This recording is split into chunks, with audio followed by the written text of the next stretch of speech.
Halo semuanya, selamat datang di kelas belajar bersama teologi seri 1. Kali ini kita akan membahas mengenai apa itu teologi. Seri 1 ini akan membahas mengenai pengertian teologi, sejarah perkembangannya, dan juga bagaimana teologi di dalam gereja dan bermasyarakat. Teologi berasal dari dua kata, theos atau God dan logos atau word. Theos berarti Tuhan, logos berarti perkataan, firman, pokok bahasan, ide, dan gagasan. Sehingga jika digabung adalah ajaran, perkataan, ide, dan gagasan tentang Tuhan. Namun, dalam iman Kristen, teologi memiliki definisi yang lebih dari sekedar ajaran tentang Tuhan. Berikut terdapat pandangan beberapa tokoh. Yang pertama, Karl Barth. Teologi adalah ilmu yang mencari pengetahuan tentang firman Tuhan, ilmu yang mengerjakan pencarian kebenaran. Yang kedua, Henry T. Thiessen. Teologi sebagai ilmu tentang Tuhan dan hubungan-hubungannya dengan alam semesta. Yang ketiga, Millard J. Erickson. Teologi ialah bidang studi yang berusaha untuk menyampaikan suatu pernyataan yang berhubungan secara logis tentang doktrin-doktrin iman Kristen yang terutama berdasarkan Alkitab, ditempatkan dalam konteks kebudayaan pada umumnya, dikalimatkan dalam bahasa masa kini, dan berhubungan dengan masalah-masalah kehidupan. Yang keempat, John M. Frame. Teologi ialah penerapan firman atau Alkitab oleh seseorang ke dalam setiap area kehidupan. Dengan demikian, teologi bukanlah sekedar ilmu pengetahuan yang dipelajari secara akademis. Namun, setiap kita yang berusaha bersungguh-sungguh menerapkan Alkitab atau firman dalam kehidupan kita telah berteologi, sehingga teologi tersebut bersifat praktis. Teologi sebagai ilmu memiliki dua kata penting, yaitu ilmu dan teologi. Ilmu pengetahuan merupakan usaha sadar manusia untuk menyelidiki, menemukan, dan meningkatkan pemahaman manusia dari berbagai segi kenyataan hidup manusia. Segi ini dibatasi agar dihasilkan rumusan-rumusan. Sedangkan ilmu bukan hanya sekedar pengetahuan, tetapi merangkum sekumpulan pengetahuan berdasarkan teori-teori yang disepakati dan dapat secara sistematik diuji dengan seperangkat metode yang diakui dalam bidang tertentu. Oleh karena itu, teologi dapat dikatakan sebagai ilmu karena di dalamnya ada usaha untuk menyelidiki, menemukan, dan meningkatkan pemahaman manusia tentang Tuhan, alam, dan manusia itu sendiri melalui teori dan sistematika berpikir yang logis, yang diuji dengan metode tertentu dengan konsisten. Namun, teologi bukanlah ilmu yang kering, karena di dalamnya terdapat spiritualitas yang hidup, menguatkan, meneguhkan, dan mengarahkan kepada kehidupan manusia. Teologi berisi tentang hubungan Tuhan, manusia, dan dunia. Deus dan Mojau menuliskan, ilmu teologi juga berkaitan dengan gereja dan pelayanannya di tengah dunia saat ini. Sebenarnya, sebelum Yesus lahir, dalam dunia Perjanjian Lama sudah terdapat pembelajaran teologi. Contohnya, di dalam kehidupan bangsa Israel yang memiliki sistem pembelajaran kitab Taurat, para nabi, dan adanya guru-guru Yahudi. Tapi, jika kita batasi sejak pada tahun 100 sampai 600 Masehi, terdapat zaman Bapak-Bapak Rasul di mana masa ini memiliki kitab ajaran Didache. Dan setelahnya, terdapat Uskup Roma yang menuliskan surat-surat Clemens. Kemudian, tahun 391 Masehi, agama Kristen ditetapkan sebagai bahasa resmi Kekaisaran Romawi yang disebut Edik Milano. Lalu, masuk kepada Bapak-Bapak Gereja pada tahun 200 Masehi.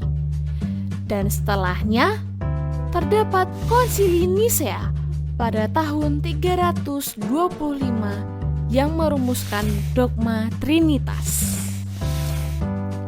Selanjutnya, pada tahun 451 Masehi terdapat Konsili Kalsedon yang menyatakan Yesus adalah sungguh-sungguh manusia dan sungguh-sungguh Allah. Pada abad 4 dirumuskan pengakuan iman rasuli. Lalu juga terdapat karya kaum perempuan Eudikia yang menuliskan sejarah gereja.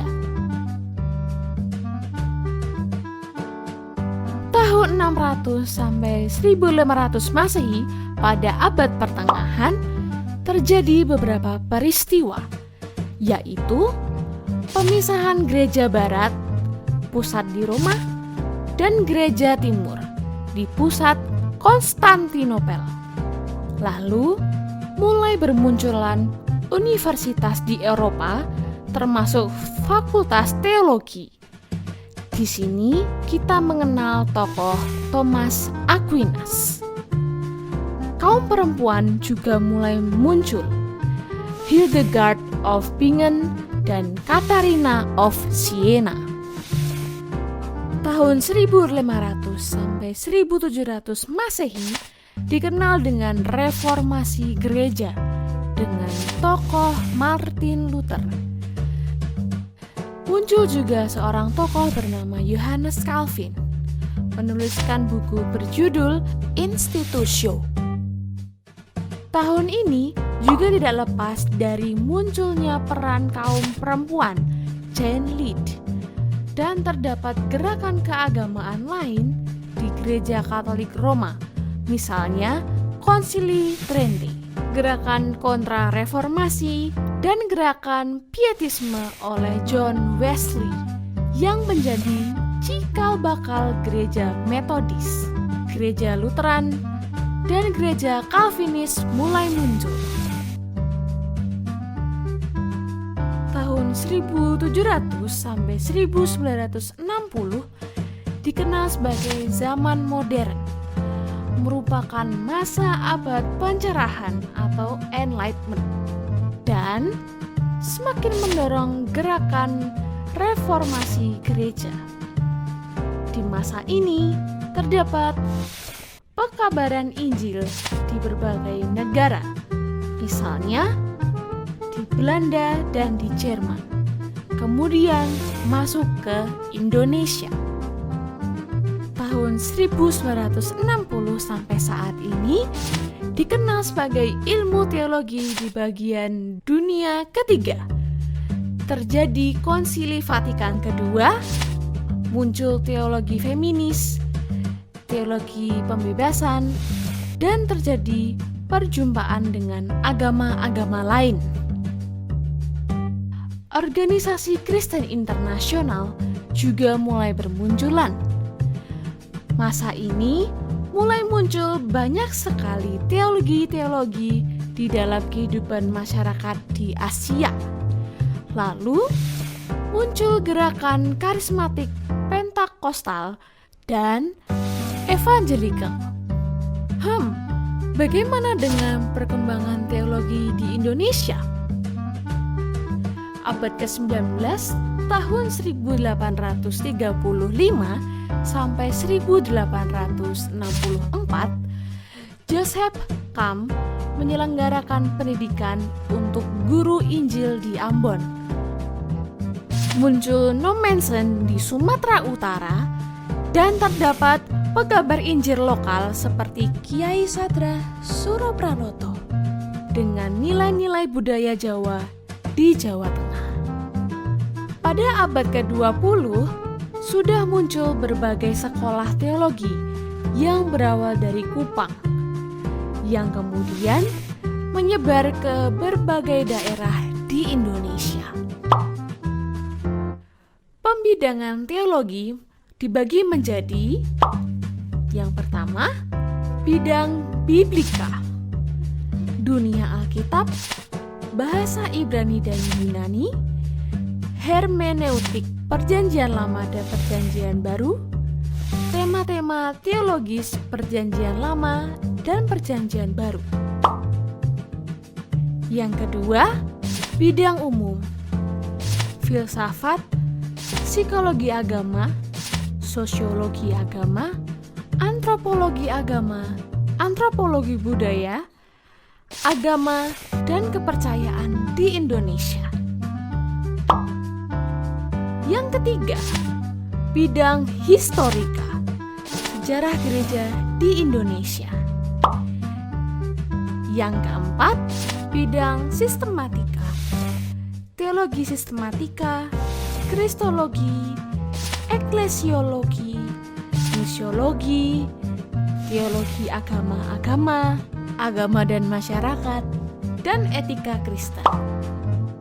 Yang kelima, bidang praktika, pastoral, liturgia, homiletika, pendidikan Kristen, dan pembangunan jemaat.